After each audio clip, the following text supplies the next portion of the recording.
how do you handle a difficult conversation in a startup? It's more often than not that in a startup you go through very difficult situations where you and your co-founder or senior people in the company don't agree on something. It's very important that you put your egos aside and have a conversation that's open. Because if both of you don't get on the same page, it's very detrimental for the company.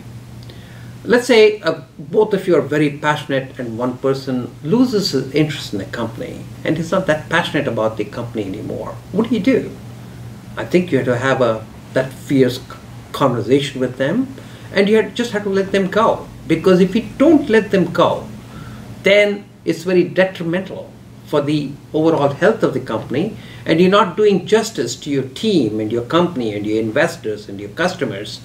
And so these fierce conversations are a very essential part of doing a startup. Just to give an example, in my own case, when I started a company in 1988, I and my co-founder, those days, we went without a salary for a year and finally raised the money. But unfortunately, within a few months, we had a difference of opinion. And we couldn't reconcile our difference. And he was more a senior member of the team. And therefore, I left. It wasn't the best situation for me personally, but I'm so glad I did it, because in hindsight, it got me away from being in a situation where I was not totally happy, but I would be just sitting there and saying, I told you so, I told you so.